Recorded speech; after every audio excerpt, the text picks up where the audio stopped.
अच्छा, ऐसा धोखा हमारे साथ किया, भोगोगे तुम। ये जो निकलता है ना, भोगोगे, ये अकाट्य होता है।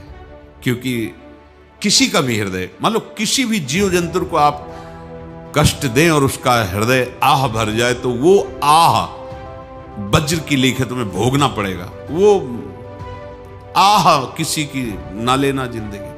कोई ऐसा कोई आह भर करके कह दिया तुम समर्थ हो, हम तो कुछ कर नहीं सकते, और अंदर से दुख, फिर तुम्हारी सामर्थ्य काम नहीं करेगी, मिट्टी में मिला देगी। ऐसा नहीं कि आप जो कर रहे हैं कोई देख नहीं रहा, कोई हिसाब किताब नहीं, जो कर रहे हैं अवश्य में भोक्तव्यम, बहुत सावधान।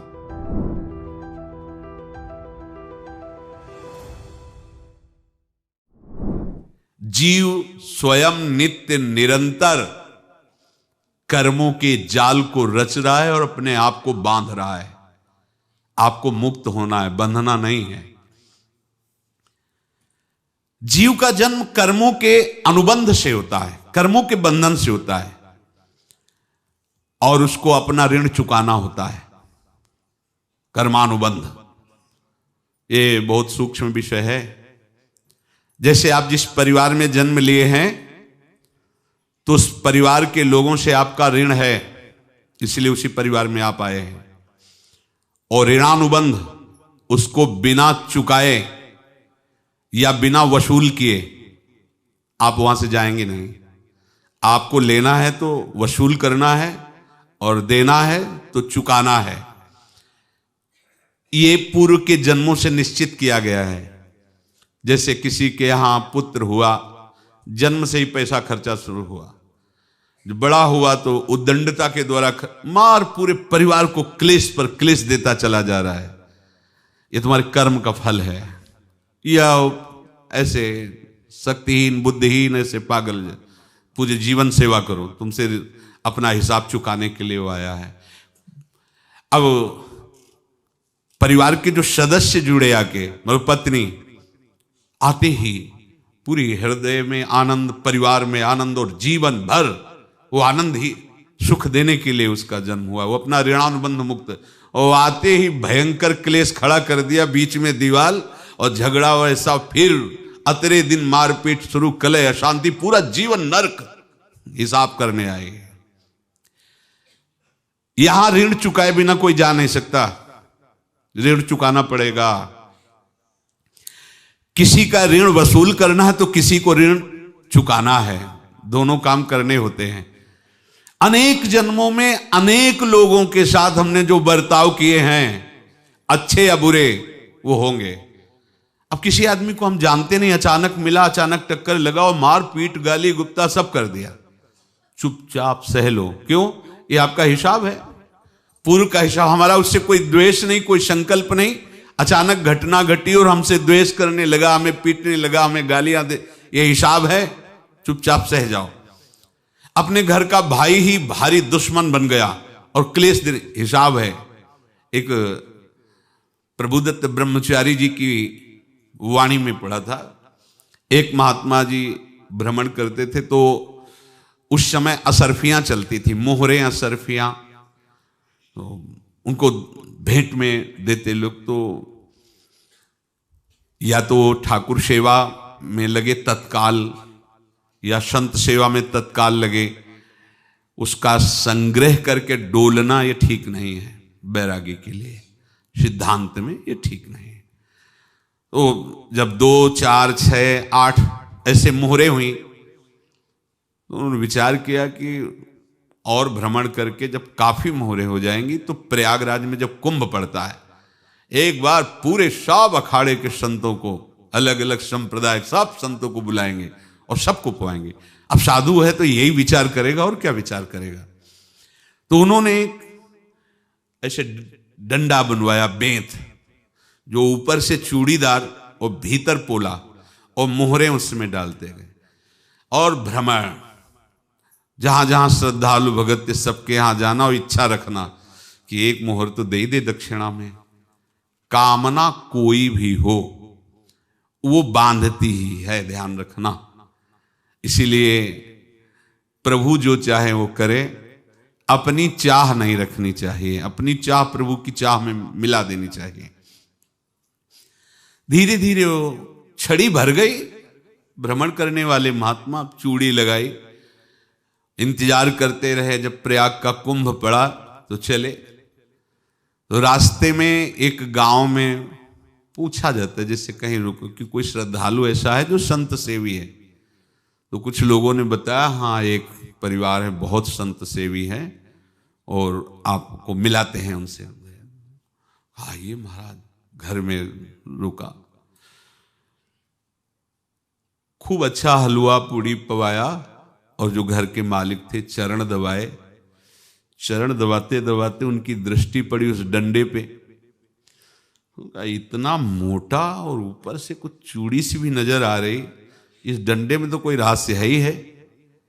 अब महात्मा जी को खवा पिला के सुला दिया। महात्मा जी जब सो गए तो पत्नी से धीरे से कहा, वो डंडा लाओ बाबा जी का। डंडा, वो चूड़ीदार जो ही खोला पलटाया तो सैकड़ों मोहरे। ऐसे संत रोज पधारे भगवान, तुम आनंद हो जाए फिर क्या। पत्नी से कहा, नाप के कंकड़ लाओ। वो तो महात्मा जी तो खाए खीर पूड़ी, आराम से सो रहे।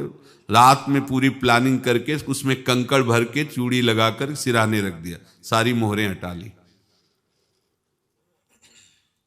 महात्मा जी आराम से छड़ी उठाए तो वजन पक्का। वैसे बड़े लोग चतुर होते हैं, पर ये नहीं जानते कि कर्म कितना भयानक होता है। और उनकी कोई संतान नहीं थी, पर धन में इतना प्रेम उनको था।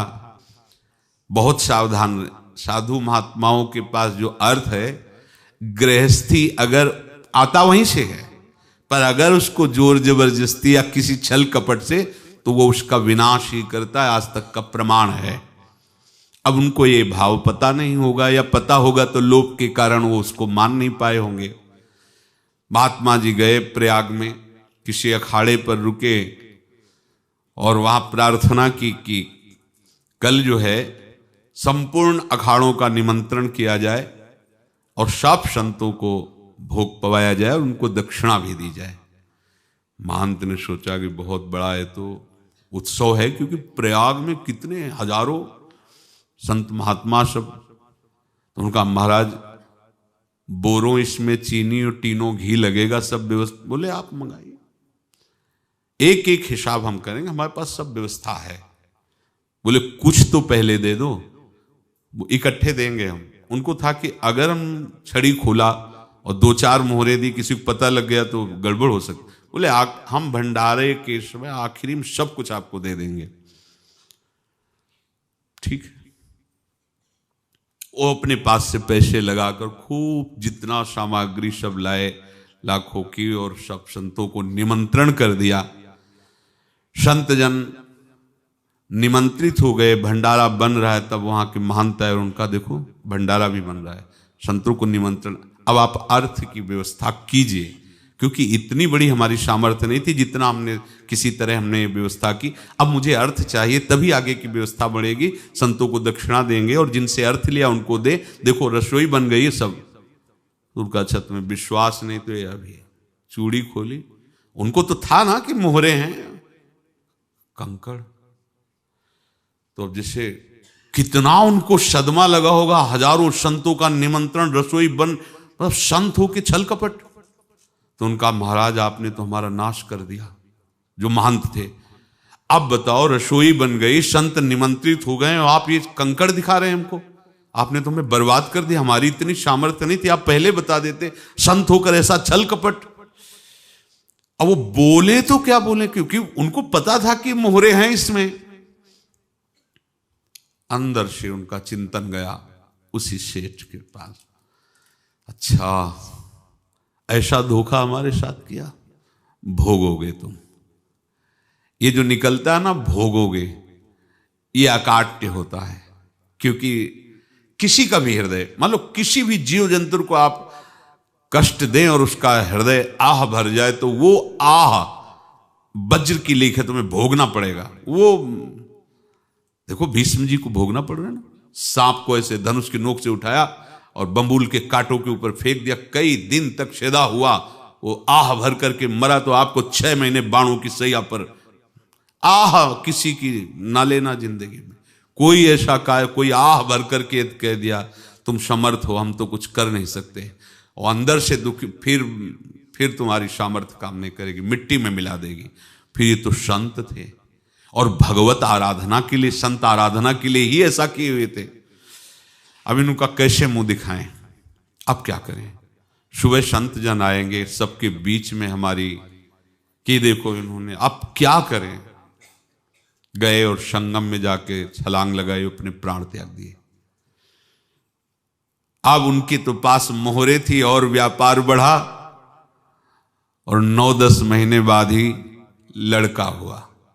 अब तो उनको कि संत फलीभूत हो गया। देखो व्यापार चल रहा, लड़का नहीं होता था, लड़का भी हो गया, बड़ा आनंद छा रहा है। जब से वो प्रकट हुए और धन की वृद्धि शुरू हो गई, पढ़ाई लिखाई में उनके खर्चा हुआ सब, बस बीमारी शुरू हो गई उनके शरीर में। अब उसमें पैसा जाना शुरू हुआ। इतने आसक्त तो वो दोनों हो गए कि कुछ भी हो, व्यापार ठप, संपत्ति बेचना शुरू। तो उन्होंने कहा कि बेटा मैं क्या कर सकता हूं तुम्हारे लिए। बोले हमारी अंतिम इच्छा है प्रयाग चलो, और जितने प्रयाग में संत महात्मा सबको एक बार भंडारा करवाओ, हमारी इच्छा अंतिम है, क्योंकि अंतिम यही इच्छा थी। तो बोले अब ज्यादा संपत्ति तो नहीं रह गई, तो बोले घर बेच दो, मेरे लिए ही तो है, बेच दो।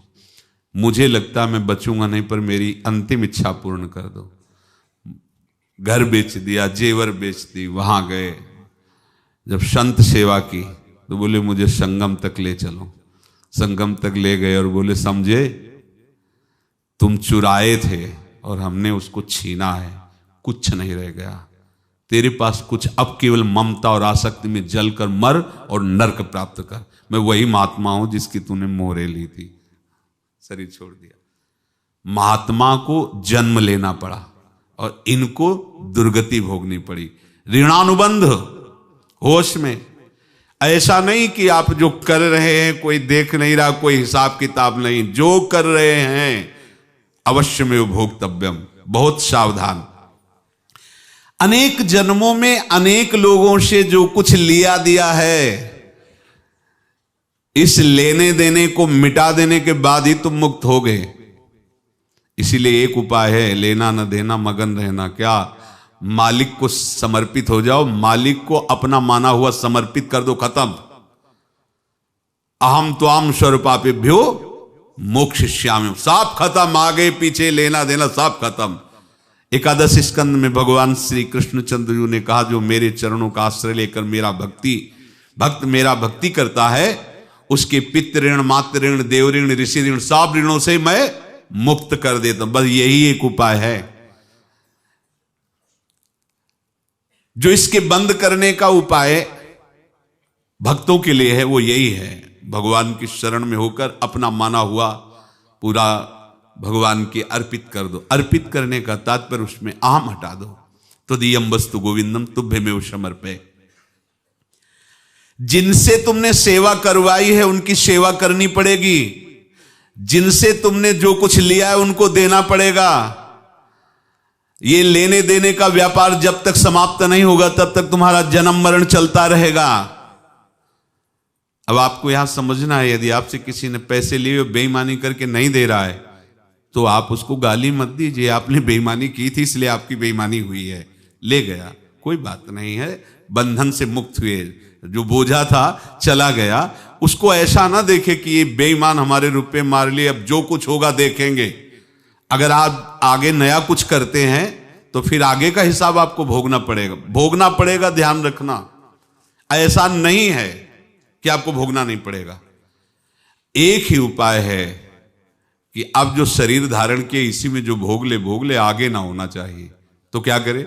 सर्वतो भावेन भगवान की शरण ले ले। ये तो सर्वाणि कर्माणि मयि सन्न्यस्य मत्पराहा अनन्येनैव योगेन माम ध्यायन्तु उपासते तेषामहं समुद्धर्ता मृत्यु संसार से। ये बड़ा कठिन है पार होना, कोई छोटी मोटी बात है। एक महात्मा बाल्यावस्था से भजन करते थे, शालिग्राम भगवान पास रखते थे और उन्हीं की आराधना करके बस पाठ नाम जप और भ्रमण करते थे। यौवन अवस्था थी, गंगा जी के किनारे अपने ठाकुर को विराजमान करके स्नान करने के लिए कपड़ा ही उतार रहे थे कि 90 लोग आ गए, भाला तलवार सब ले, मारो मारो इसको मारो, घेर लिया। तो उन्होंने हाथ जोड़कर कहा हमने क्या अपराध किया, कोई सुन ही नहीं रहा। तो उन्होंने कहा मार तो डालोगे ही आप 90 लोग, हम कोई अस्त्र शस्त्र तो लिए नहीं, एक बार हमें गंगा में डुबकी लगा देने दो और अपने ठाकुर को स्नान करा देने दो, फिर इसके बाद आप मार देना। भगवत इच्छा से वो लोग रुक गए, स्नान किया और अंदर से प्रार्थना की, प्रभु ये क्या लीला है आपकी, आपके सिवा मेरा कोई है नहीं और ये मुझे मारना चाहते हैं। तो भगवान ने जानते हो क्या कहा उनके अंतर में, तुम मेरे में ध्यानस्थ हो करके शरीर को छोड़ो, ये लोग मारेंगे, ये मेरे भजन का फल है कि तुम्हें 90 जन्म नहीं लेना पड़ेगा, एक ही जन्म में 90 मिलके, तुमने 90 हिंसा की थी पूर्व में, तो तुम्हें 90 बार जन्म लेना होता और एक एक करके मारते। ये मेरे भजन का प्रताप है कि एक बार में ही 90 का हिसाब हो जाएगा। तुम आंख मूंदो, मेरे ध्यान में मगन रहो, मेरे प्रताप से तुम्हें कोई चोट नहीं होगी और स्वाभाविक मूर्छावस्था में प्राण तुम्हारे छूट जाए। ऐसा ही हुआ, ऐसा हुआ। तो ये बात समझ लो कि ये जो कर्मानुबंध है, ऋणानुबंध है। अब देखो, अगर शाप महात्माओं ने दिया कि तुम्हारे वंश का इससे विनाश होगा, तो भगवान भी परम धाम जा रहे तो उसी कील से, बाण की नोक में जो मछली लील गई थी छोटा कण, उसी से की नोक बनाई और उसी नोक को प्रहार किया, भगवान के श्री चरण में वही बाण की नोक लगी और भगवान ने स्वीकार किया ना। भगवान का बड़ा लीला विचित्र है। अगर छुप करके उधर रामावतार में बात, तो इधर ऐसे स्वीकार किया है भगवान ने। ऐसा कहीं नहीं दिखाया कि मैं भगवान हूं तो मैं अपने लिए, ऐसा नहीं दिखाया। नारद जी का हित किया पर नारद जी ने शाप दिया तो भगवान ने स्वीकार किया। बंदरों ने ही सहायता की, जैसा बोले थे वैसा। ये लीला इस शरीर में भोगनी पड़ेगी। हाँ, ज्यादा को कम में भुगता देंगे, पर अब अगला शरीर ना मिले, इसके लिए सर्वतो भावेन भगवान के आश्रित हो जाए। जैसे आपने दुकान फैला रखी है तो उसमें दो काम होते हैं, लेना और देना। किसी को उधार दिया है तो हमें उससे लेना है, और कोई नगद देकर सामान ले रहा है तो उससे सामान देना है, या उधार लिया है तो हमें उधार देना है। अब अगर दुकान बंद करनी है तो तुम्हें देने वालों पर जोर देना है, लेने वालों पर जोर नहीं। लेने वाला तो जाओ हम क्षमा किया, समर्पित किया, हमारा कोई संबंध नहीं, खत्म हो जाए, वो खुशी हो जाएगा। लेकिन देने वाला तुम अगर दुकान भी उठा दोगे तो जहां भी रहोगे तुम्हारे पास वो आएगा, लाइए हमारा। तो देने पर नजर रखिए, जिसका जिसका हिसाब है वो आपके सामने आता जाए, हटाते जाओ। लेने पर नजर मत रखिए और दुकान फौरन उठा दीजिए, नहीं अगर लेते देते रहे तो चलता रहेगा। आगे चलकर कुछ लेना न देना, मगन रहना बस अपने प्रभु के चिंतन में। अब हम कैसे जाने कि किसको क्या देना है, हमें क्या पता? तो हम पूरा हिसाब जिनको पता है उनको दे देते हैं, समझ रहे हो? उनको पता है क्या लेना है क्या देना है, तो इनके पास पहुंच गए या सरकारी हिसाब से सब बराबर कर देंगे। हमको अपनी जिम्मेवारी इनकी चरणों में समर्पित कर देना है, तभी हम जीवन मुक्त होंगे। ये रहस्य की बात है।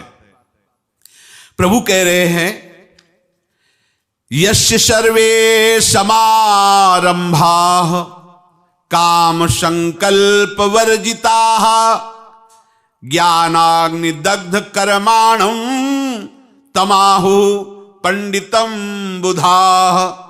जिसके संपूर्ण कर्मों के आरंभ संकल्प और कामना से रहित हैं, तथा जिसके संपूर्ण कर्म ज्ञान रूपी अग्नि से जल गए हैं, उसको ज्ञानी जन भी पंडित कहते हैं, बुद्धिमान कहते हैं। पूज्य श्री भाई जी महाराज कह रहे हैं, जैसे वहां ज्ञानाग्नि से दग्न कह रहे हैं, तो अपने वृंदावन वासियों का प्रेमाग्नि से सब कर्म संस्कार दग्न होते हैं। जिस समय आपके हृदय में भगवत प्रेम का प्रादुर्भाव होगा तो लेश मात्र कभी तुम्हें दुख नहीं भोगना पड़ेगा। प्रेम का प्रादुर्भाव होते ही दुख का नाश हो जाता है, महासुख। जब प्रेम का प्रादुर्भाव होगा तो समस्त पाप भस्म हो जाते हैं, अशांति नष्ट हो जाती है, संसार ज्वाला स्पर्श भी नहीं कर सकती है। जब भगवत प्रेम का प्रादुर्भाव होता है तो हो सकता है उस उपासक के जीवन में दुखों का पहाड़ टूट पड़े, परिवार खिलाफ, शरीर रोगी, अव्यवस्था, बहुत बहुत कुछ, सब कुछ। कह रहे हैं इतना सब होने पर भी उसके हृदय में कोई भी दुख नहीं होता। ये ऐसा सामर्थ्यशाली भगवत प्रेम है। भगवान के चरणारविंद का जिसके हृदय में प्रेम है, भारी से भारी दुख भी उनको विचलित नहीं कर सकता।